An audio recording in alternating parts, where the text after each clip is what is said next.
Paano ba yan, Senator Amy Marcos? April 19 na. Eh di back to normal na tayo. Banatan na ulit natin itong si Senator Ivy. Pero bago ho yan, syempre April 19 na eh. Ito na ho yan mga PDP kababayan. Laban Street, PDP Laban Street, PDP Laban Street, PDP Laban. Tondo, Pato, Bongo, Hinlo, Mata, Marcoleta, Lambino, Rodriguez, Salvador, Kibuloy sa Senado. Tondo, Pato, Bongo, Hinlo, Mata, Marcoleta, Lambino, Rodriguez, Salvador, Kibuloy sa Senado. Tapos na ako ng sisipay. PDP Laban Street, PDP Laban Street, PDP Laban Street, PDP Laban, PDP Laban Street, PDP Laban Street, PDP Laban Street, PDP Laban.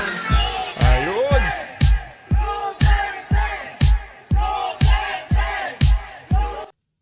Ayun na nga mga kababayan, malinaw na ho ngayong mga panahon na to. Eh ang bilin lang ho nitong si dating Pangulong Rodrigo Duterte, kalimutan na ho daw natin itong si Tatay Digong kung di rin lang naman natin susuportahan ng PDP. Yung kanyang mga kandidato para senador. At yan ho, yan yung mga kandidatong pinapatulungan sa atin itong si dating Pangulong Rodrigo Duterte. Sana naman wala lang ho kayo dito bilang mga botante. Sana ho ikampanya ho natin itong ating mga kandidato. Wag ho tayong magpa-distract dyan sa mga naglalabasang survey at sa mga maglalabasan pang survey. Kasi gagawin ho lahat ng mga kalaban ni Tatay Digong na pagmukahing mahina itong ating mga kandidato. Gayong sobrang lakas ho nila kahit saan sa ho sila magpunta. Magpunta na Cebu, magpunta na Luzon, magpunta na lalo naman pagka Mindanao, di ba? Automatic na ho yan pagka Mindanao pinag-usapan. Pasok ho lahat ng ating mga kandidato. Wag ho kayong magpa-distract sa mga maglalabasang survey dahil sigurado yung mga taga-alyansa na kung saan yung approval at trust rating ng nag-i-endorso sa kanila sobra ang pagsadsad tapos yung kanyang mga ini-endorso nagliliparan sa mga survey. Hindi ho talaga ika nga yung approval at trust rating nitong si Marcos Jr. at yung mga nakukuwang pwesto sa survey ng kanyang mga ini-endorso, hindi talaga nagkakatugma. Kaya wag ho kayong magpaloko, ha? Wag ho kayong magpaloko. Ang nakakatawa dito, yung trust rating at approval rating ni VP Sara talagang lumilipad, ika nga. Hindi naman natin pwedeng ikumpara yung doon kay dating Pangulong Rodrigo Duterte. Pero mataas pa rin ho ito. At dapat ho sana yung kanyang mga ini-endorso dahil pinagkakatiwalaan itong si VP Sara ang approval at trust rating, pero hindi ho yan lumalabas sa kanyang mga kandidato dahil alam na ho yan, ika nga, alam na ho natin yan, talagang kargado yung mga maglalabas ang survey na yan dahil ika nga, done deal na yan, ika nga nitong si Boying Remulla doon sa kaso nitong si dating Pangulong Rodrigo Duterte. Kung ano man ho ang makita nyo na kung saan ilinalagay nila sa pang 13, pang 15, pang 24 o kung saan pa man yung ating mga kandidato. Huwag ho kayong panghinaan ng loob. Pag panahon ng botohan, doon ho tayo magkakaalaman. Wala naman hong kwenta yung mga survey na yan. Importante ho dito, yung momentum ng ating mga kandidato, talagang umaakyat ho. Yun ho ang importante dito. Ngayon, kung gusto man palabasin itong mga maglalabasan na survey na to na talagang nangunguna pa rin, yang si Soto, yang si Lacson, ano ho yan? Ibig sabihin, yan ho, katibayan na yung mga maglalabas sa survey na yan, yung ilinabas nilang approval at trust rating para ma-establish muna yung authenticity, para mapag-usapan muna itong mga survey na to talagang dapat pagkatiwalaan. Para yung mga taga-suporta nitong si dating Pangulong Rodrigo Duterte, pagka naglabas sila ng mga survey pagdating sa senatorial, hindi natin pwedeng banatan. Double standard, gano'n. Nung ilinabas yung approval at trust rating ni VP Sara, talagang palong-palo tayo sa kakagaling. Pulse Asia, mahusay. SWS, ang galing, di ba? Gano'n ho, di ba? Ngayon pag maglalabas sila ng senatorial, dapat ganun din ang ating magiging tugon. Hindi ho ganun mga kababayan. Si VP Sara, yung si Marcos Jr., nandyan lang ho yan hanggang 2028 pa yan. Ang pinag-uusapan ho natin dito ngayon sa 2025, itong mga kandidato natin na to, importante yung approval at trust rating nitong si VP Sara. Pero ang pinakamahalaga ngayong mga panahon na to, itong ating 10 kandidato na kung saan sinabi ni Tatay Digong, kung di rin lang naman natin susuportahan para sa mga taga-suporta niya, ang kanyang mga kandidato, itong Duterte na to, magkalimutan na. Yun lang naman ho yun. Ibig sabihin ng pagsuporta, hindi lang ho sa pagboto sa May 12 Dapat ho, ikampanya ho natin itong mga kandidato nitong si dating Pangulong Rodrigo Duterte. Ito, Dito mga kababayan, magkakaalaman tayo. Marami ko tayong pag-uusapan dito sa video na to. Etong kay Antonio Trillanes, siya ang dito kay Diwata, dito kay Torre. Yang ano sa kanya pagdeklara bilang persona ng grata. Alamin ho natin ang dahilan kung ano nga ba kung bakit siya idineklara ng persona ng grata diyan sa Calbayog City. Mamaya ho mga kababayan, pag-uusapan natin yan. Unahin na ho muna natin. Ito usapang marites lang to. Dito magaling niya si Doc Mata, yung usapang marites. Malamang sa malamang, mga katsukarat nitong si Doc Marites, itong mga pakikinggan natin dito. Ito yung mga asarap pakinggan, tipong parang nasa kali ka lang. Huy, alam mo ba, ano talagang dahilan kung bakit in-impeach si VP Sara? Ito, dito ho mga kababayan, malalaman natin. Ito, pakinggan ho natin to mga kababayan. Ang nangyari dun sa Duterte. Kay Sara. Ang pinakanangyari ng kay Sara, kaya nagalit ang Duterte. Marcos kay Sara. Sila muna. Si Marcos muna. Oo. Si Romualdez. yung Walde. Kasi, nung nagkaroon ng budget ang DepEd na bilyon, kinakapkong nila kay Sara yung bilyon. Si Sara hindi pumayag. Ay nako, hindi siya pumayag. Hindi siya pumayag. Ganyan na ganyan, di ba? Yung mga nasa kanto, yung mga nagtitismisan. Ganyan ho mga kababayan. Yan ang trip ng mga mga kasama natin dito sa PH Update. Yung mga ganyan yung tono. Hindi pumayag si Sara. Si Romualdez at si Saldico gustong katkungin yung ibinigay na budget dyan sa Department of Education. O hindi pumayag si VP Sara, kaya trinabaho siya. Yan ho ang dahilan. Ang dahilan ko kung bakit kinahaharap ni VP Sara lahat ng problema na yan dyan sa impeachment nang dahil lamang ho doon sa gustong katkungin. Di umano. Nitong si Tamba at nitong kanyang aso na si Saldico. Yan bagay. Napag-usapan na rin lang naman niya sa House of Representative. Ano na yan? Ika nga, public knowledge na yan. Si VP Sara pa nga nagsabi niyan. Di ba? Tuloy natin. Na bakit niyo kukunin? Sila nga si Saldico at saka si Romualdez. Bilyon ata nakuha. Bilyon. Na hindi siya pumayag. Ang ginawa nila Saldico at saka ni Romualdez, mag-declare sila ng 10 billion, tapos kinuha 10. Yun ang unang away nila. Na alam nilang wala silang mapapala kay Sara. Kaya siguro nasa isip nila na pag minalo ito sa susunod na eleksyon, sira ang mga natin. Kaya doon natin nila. Yun ho talaga ang punot dulo, ika nga. Yung pagtanggi nitong si Vice President Sara Duterte doon sa gustong mangyari nitong dalawang kumag na to. Kaya ho siya, ika nga, ginawa ng kung ano-anong storya dyan sa House of Representative dahil doon sa, doon sa budgets Department of Education. Nakuha na lang ho nitong si VP Sara na magbitiw bilang Department of Education Secretary. Pero ang tanong, itong pinakamalaking katanungan ho dyan mga kababayan, numula ho ba nung naupo, itong si Angara, di ba si Angara yan? Tama si Angara, di ba? Pumalit dito kay VP Sara, ano na hubang nabago sa DepEd? Bakit hindi na natin pinag-uusapan yung PISA? Yung antas ng karunungan ng ating mga estudyante ngayong mga panahon na to. Yung hubang pagbabasa nila, yung ubang math nila, yung ubang science nila, nag-improve na. Diba? Yung comprehension ba nila nag-improve na? Diba? Yun nakaka-curious. Bakit nung panahon ni VP Sara, nung nasa Department of Education siya, maya't maya, merong examination, merong international study, merong kesyo ganito, kesyo ganyan, na napakahina ng ating mga estudyante, di ba? Pero ang problema ho talaga sa Department of Education, hindi naman ho nila ipinapaliwanag, ika nga, hindi ho mariresolba ng 2 taon, 3 taon. Dahil nagpatong-patong na ho yan. Henerasyon ho ang binilang. Kumbaga yung problema nag-accumulate na. Meron pang interest na kasama. Ang dami yung problema, classroom, yung mga facility, di ba? Mga laboratory, pagdating sa teknolohiya, outdated ho lahat ng ginagamit ng ating mga estudyante. Ano sinabi ni VP Sara, kung di ho tayo nagkakamali, bigyan niyo ako ng 100 billion na ayusin ko ang Department of Education. Hindi naman ho bibigay sa kanya yun, di wala nang natira sa mga magnanakaw, di ba?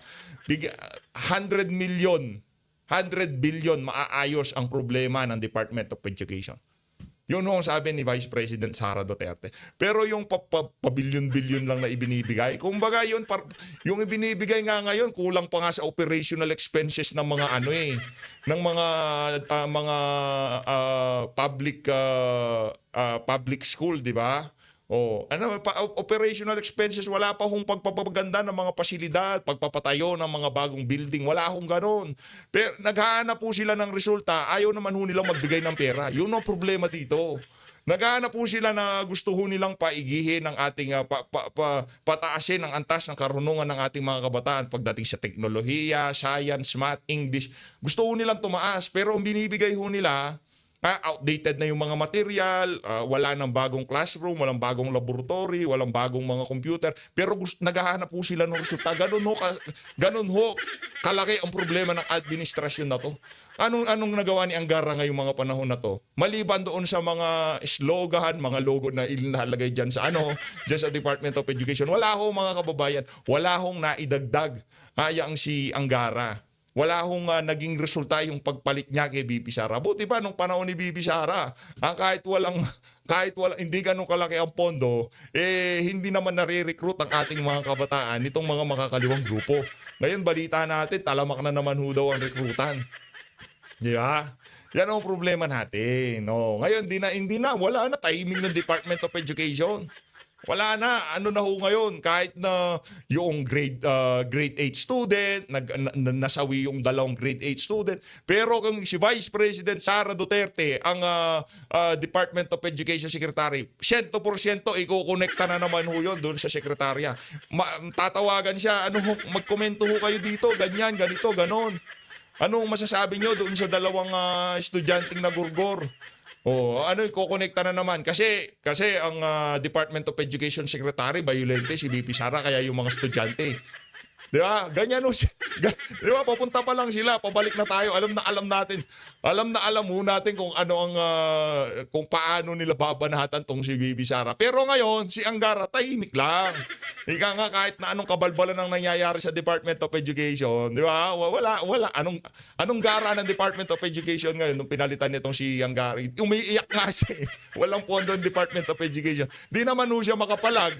Baka isinudo siya kay BP Sara. Alangan nang pumalag ka kay Saldico at kay Tambaluslos, di ba? Hindi ho siya pwedeng pumalag. Anong balita nung last budget season? Binawasan pa ang budget ng Department of Education. Dapat ang pinakamataas na budget sa lahat ng ahensya ng pamahalaan, Department of Education. Bakit di na pag-uusapan yan? Ang dami hong problema talaga ng budget na yan. Diba? Ang ibinibida nila, yung CHED, kesyo ganito, kesyo lahat, yan, pagka pinag-add yan, mataas pa rin ang budget ng education. Mga loko-loko. Ang sinabi, Department of Education, hindi yung pag-add natin lahat ng mga nagtuturo o yung pati CHED, pati vocational, sinama nyo dun sa Department of Education. Mga gunggong nga ho talaga to, mga nasa official ng pamahalaan natin ngayong mga panahon na to. Tuloy mo, madam, ha? Tuloy mo. Napahaba segue natin. Tuloy. Doon talaga, kaya naglabas ng confidential fund. Mga naglabasan, pero lahat paninira. Kunting na paninira. Confidential fund nakakatuwa. Diba yung paano ginastos? Ang confidential fund, ibig sabihin parang yung tipong itong si ate, yung tipong may kape ka lang, tapos makinig ka lang sa mga sinasabi nyo. Ay, oo nga, talagang tama, ganyan pala, confidential fund, certificate lang. Ginawa yung meeting Lacson tsaka Tito Soto. Kunyari, binigyan ka ng 100,000. Kaya gastusin mo to. Pero certification na nagastos ko sa ganyan at studio. Wala nang bitang yung pamasahe. Walang ganun. Makalagay sa batas. Ngayon, sabi ng COA, na si Sara, nakulang yung documents.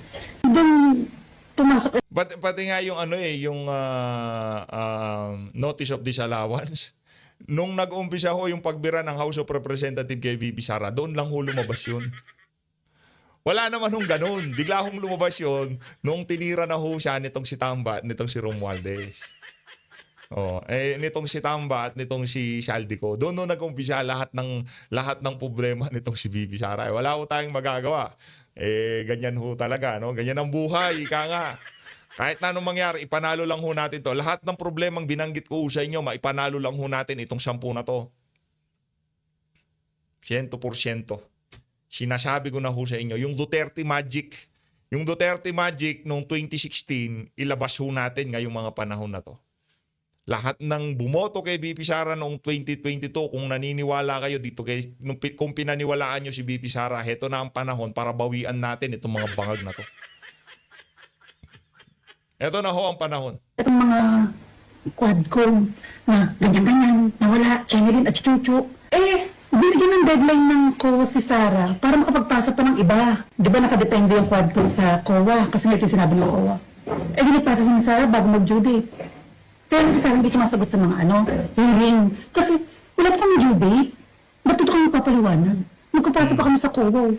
Wala pang due date. Kaya ganun siya makipag sa hearing. Tapos, si Cora naglabas sa hearing after ng ilang session na gusto mo na ipasa, clear si Sara. Maayos. Di naman naman naman ito sa Cora. Chenilyn, baka ganyan, kaya ganyan, hindi ginagawa ng trabaho ni Chenilyn. Ganun na ganun talaga nangyari. Nung sinabi ng COA na kompleto ang mga dokumentong ipinasa ni VP Sara, sige, send nyo dito, pakita nyo sa amin, nasa na yung confidential panel, lagay yung latag nyo dito. Doon na ho nag-umpisa lahat. Lahat ng sinasabi nitong si Madam, itong si Ate Marites, accurate ho yan. Yan na yan ang nangyari nung nakalipas na taon. Kumbaga, remind natin yung ating mga kababayan kung bakit nararanasan ni VP Sara para maintindihan nyo mga kababayan, ang punot dulo ho nito, hindi pinagbigyan ni VP Sara yung 2 kumag dyan sa House of Representatives. Yun lang ho yun. Yun lang ho yun. Kaya pagka sa mga susunod na panahon, nagkaroon ho tayo ng presidenteng kuning-kuning. Malaki yung magiging problema natin. Tapos naglagay siya ng speaker na kuning-kuning din. Nako, yung mga matatakaw. Nako, yari tayo dyan. Yan ang sinasabi ko sa inyo. Mga ano yan eh. Ibang klase uyang mga yan. Hindi ko nangyari. Kaya confidential pag natapos. Clear. Hindi nga explain nila. Binakabagsak talaga nila. Kasi alam nila na kapag nanalo si Sara sa sunod na election, sira ang lahat ng nakawan. Magkakaroon pa kay Sara ng anti-graft and corruption. Magkakaroon siya. Ibig sabihin, kung sila Marcos, talaga. Ganun talaga. Ano yung sinasabi nila dati na Ayun na nga mga... yung bank? Ayun na nga mga kababayan, ngayon naman dumako tayo dito sa dalawang natin na to. Nauuba natin tong kay Trililing. Dito muna tayo kay alamin ho natin ano ba naging dahilan kung bakit na persona ng grata itong si si Nicolas Torres. Ano ba dahilan kung bakit ka na persona ng grata? Pagka naupo si VP Sara, dapat magpe-persona ng grata sa'yo. Sa bagay, no? Kung sakaling manalo itong si VP Sara, sa tingin ko kahit hindi kayo persona ng grata, di ka na magpapot dito. Ito malaki na. Calbayog City Council declare Samar Police Provincial Director as persona non grata. Ito mga kababayan, sa mga nagtatanong ano ba naging dahilan kung bakit na persona non grata itong si Nicolas Torre. Ito ho mga kababayan, Calbayog City for allegedly engaging in partisan political activity. Partisan political activity, anak ng tokwa. Habi mo na talaga yan, no, Nicolas Torre. Talagang yan na yung libangan mo na yan, di ba? Yung pagtango niya kay Marcos Jr., yung pagpihit niya sa kamay niya, nung nun siya, talagang proud na proud siya eh. Di ba? Ito pala ang dahilan, ha? Ito ang dahilan. Calbayog City for allegedly engaging in partisan political activity and for his failure to curb criminality in the city of Calbayog. Yan na yan ang nangyayari. Yan na yan ang nangyayari ngayong mga panahon na to. Imbis na unahin nyo yung kaliwat ka ng dukutan, kaliwat ka ng burguran, kaliwat ka ng bentahan ng ipinagbabawal na droga, kung ano-anong pinag-aatupag nyo. Kung anong ginawa mo sa Calbayog, yun ang nakikita namin ang ginagawa mo sa buong Pilipinas ngayong mga panahon na to. Walang yakang Nicolas Torre. Dasangguniang panlungsod declare Samar Police Provincial Police Senior Nicolas Torre III as persona non grata. Yun naman pala. Pagka naging presidente si BP Sara, di na ho natin kailangan ideklarang persona ng grata yung kumag na yan. Yan ang sigurado ho natin dyan, mga kababayan. Hoy, Comelec ha, baka ba na... April 19 na. Bigla na naman kasing nag-pop up sa akin yung resolution ng Comelec. 17-18 bawal daw eh. Bawal ang tawag dito, mamuliti ka. Eto na mga kababayan, sa mga nagtatanong kung ano yung pangalawang slide natin dito sa video na to, ito yung pangalawang slide natin, itong si Antonio Trillanes. Kasi meron nung nag-viral na video, itong si Trillanes, kulang na lang magmakaawa siya. Todo paliwanag ho siya. Dito sa video niya na to, hindi natin tatapusin yan. Pakinggan lang natin yung mga dalawang salita nitong kumag na to, tapos lilipat na ho tayo. Wala naman ho kasing kwenta mga sasabihin nitong si Trilly. Pakita lang ho natin kung gaano nakadesperado itong mama na to ngayong mga panahon na to. Eto ho, Antonio Trillanes, the fourth, nakatanggap ng negatibong net satisfaction rating sa mga residente ng Caloocan City. Yan, palakpakan pagka ganyan yung mga balita. Dapat SWSU yan mga kababayan. Nakatanggap po siya ng negatibo net satisfaction rating. Nakakuha po siya ng net negative 10. Palakpakan. Hindi ka pa ba aatras niyan, Antonio Trilileng? Kinanda ko itong survey February 2025. Noon hong October 2024, negative 10 lang ho yung kumot na yan. Yan si Trillanes. Ngayon nung February, sa nakalipas na February 2025, from negative 10, ngayon ho mga kababayan, negative 22. At ang matindi ho dito mga kababayan, ang awareness ho nito, 94%. Kilala ho siya ng mga taga-Caloocan bilang isang walang kwentang politiko.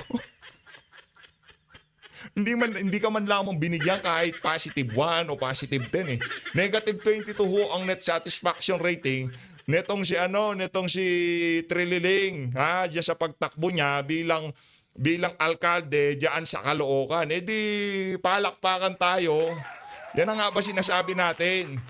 Ngayon, meron ho siyang hanas. Ito ang hanas ni Trililing ngayong mga panahon na to. Meron na namang hanas.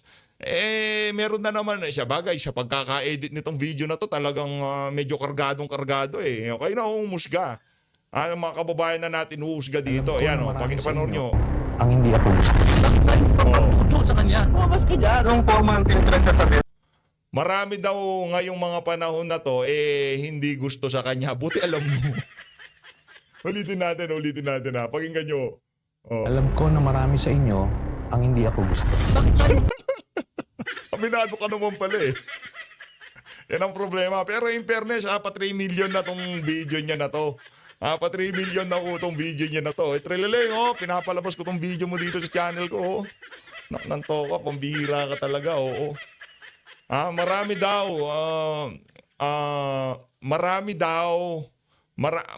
alam niya daw na marami sa atin na hindi siya gusto. Buti alam mo. Sa kanya. Lumabas ka dyan. Anong formal interest sasabihin mo? Alam ko. Entrada pa lang talagang nakakaloko na eh. Yung dalawang nakasagupa niyo dyan sa Senado. I mean, si Senator Robin nung siguro 2018, 2017, mga 19, mga ganun yun. Ang panahon na yan nung nagtatago sa Senado yung si Trililing. Diba? Tapos, nung nagkasagutan silang dalawa nitong si Senator Alan Peter Cayetano, dyan din sa Senado. Dinadaan niya sa sindak yung mga nakakaaway niya dyan. Si Zubiri, kahit sinong tanungin nating senador dyan. Tanungin niyo yung track record ng mama na yan kung anong meron siya. Ang dami yung nakaaway niyan sa Senado. Isa-isay natin. Una, si Cayetano. Tapos, si Zubiri. Tapos, si Senator Gordon, tinawag siyang sundalong kanin. Lahat na lang ho ata. Nung nagdang administration, most hated senator ho yung mama. Kasi pagka hindi ho na pagbibigyan ng gusto, nag-aalburoto. Ang dahilan lang ho talaga, nakita nyo naman yung track record niya pagka hindi siya nasasang-ayunan sa kanyang mga kagustuhan. Talagang inaaway niya. Yan ho ang mama na yan. Ang kaisa-isang dahilan kung bakit galit na galit ho siya kay dating Pangulong Rodrigo Duterte. Heto, aminin mo man sa hindi.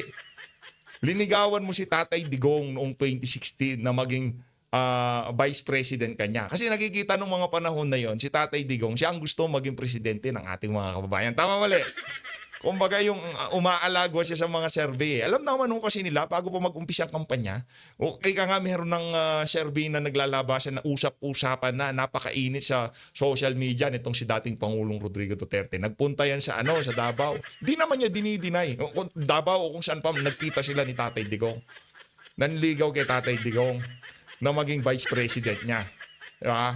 Tinanggihan ni dating Pangulong Rodrigo Duterte. At yun na, nung nabasted itong si Supot, nag-iiyak, ginawa ho niyang life mission ang pagpapabagsak sa mga Duterte. Brad, move on ka na. Anak ng towa, kaya ito napagkamalan pang di ba? Napagkamalan pa siyang ganito dahil habol ng habol kay Tatay Digong, tinawag nga akong aso to ni dating Pangulong Rodrigo Duterte, di ba? Kasi habol ho siya ng habol. Ngayon si Tatay Digong nasa The Hague, Netherlands na. Ang naman ho niya ngayon, mission niya i-discredit nga yung war on drugs itong si dating Pangulong Rodrigo Duterte. Labanan ho natin tong video na to para malaman ng ating mga kababayan na yung mga pinagsasabi nitong mama na to hindi dapat pagkatiwalaan. Yun ang dapat na termino. Lahat ng lalabas sa bunganga ng mama na to, wala ho kayong pwedeng paniwalaan. Yan ang sinasabi ko sa inyo mga kababayan. Konti pa. Na sa tingin ng iba, ako ang sumira sa isang tao na minahal mo. Sampalin. Oo. Siguro daw, marahil yung mga ibang tao, siya daw ang sumira. Sino pa ba? Ikaw ang kinasangkapan ng administrasyon na to para i-push yung ICC na yan. Di naman hulingin sa kaalaman namin yan. Di ba? Diyan pa lang sa hearing na yan, talagang kayo ang gumugusto. Lalo na itong si Father Flavi, si Father Adik. Hindi. Ngayon, hindi na. Noong mga naunang panahon, ngayon hindi na siya. Father Flavi. Pero aminado siya na nag-addict siya dati. Diba? Pero ngayon, hindi na siya addict. Okay? Malinaw ha, malinaw.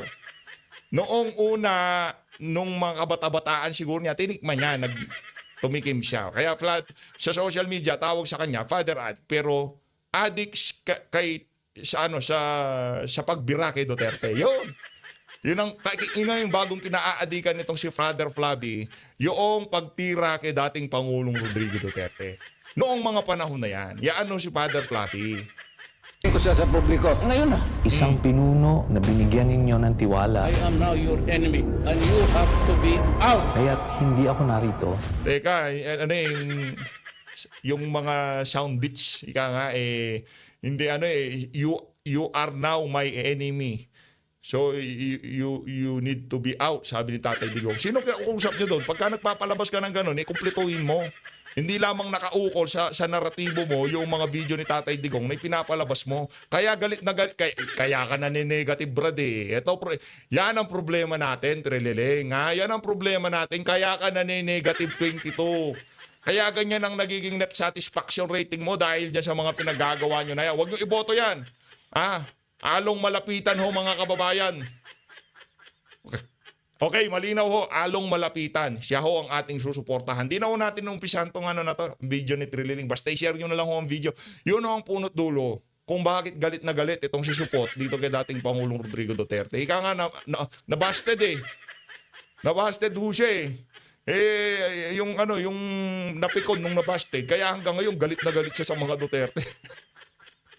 Yang si Trillanes, wala naman ho talagang partido yan.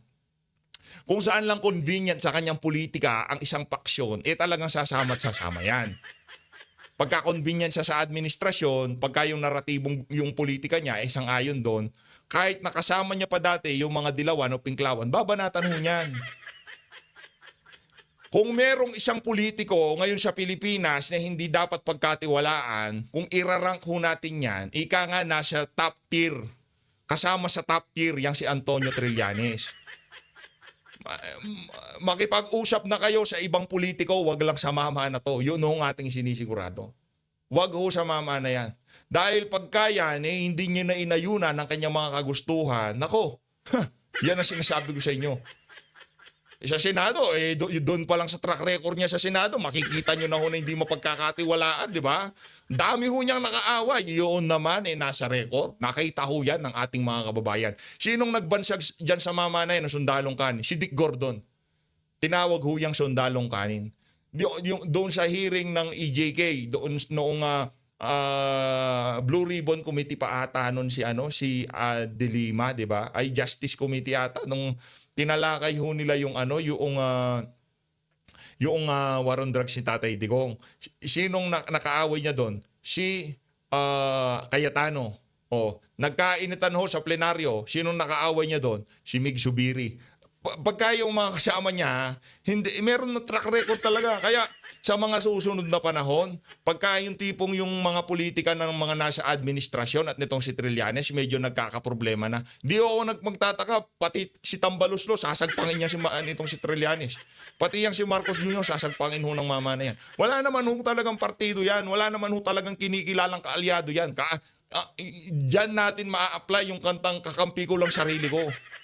Kakampi lang ho niyan, yung sarili niya, wala na ho.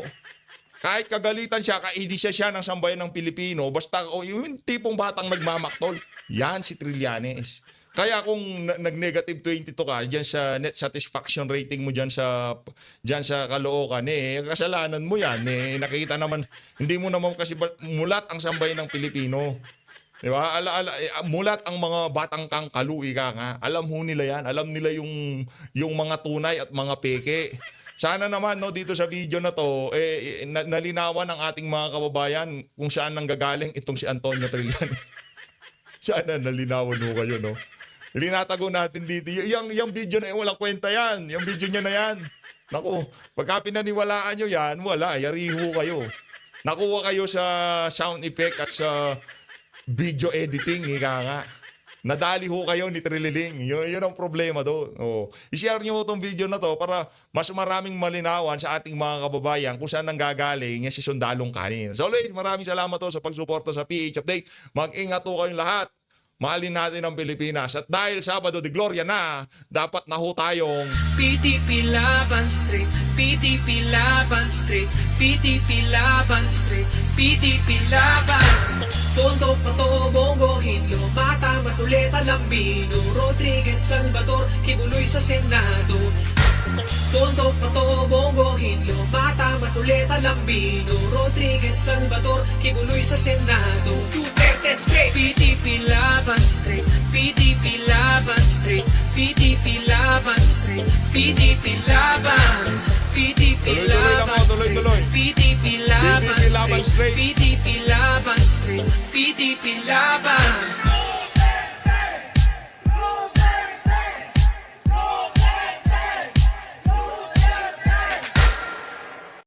PTP Laban Straight, PTP Laban. Ayun na nga mga kababayan, maraming salamat Mag-ingat kayo lahat. Mahalin natin ang Pilipinas. Huwag niyong mamahalin si Trililing dahil masisira buhay niyo dyan.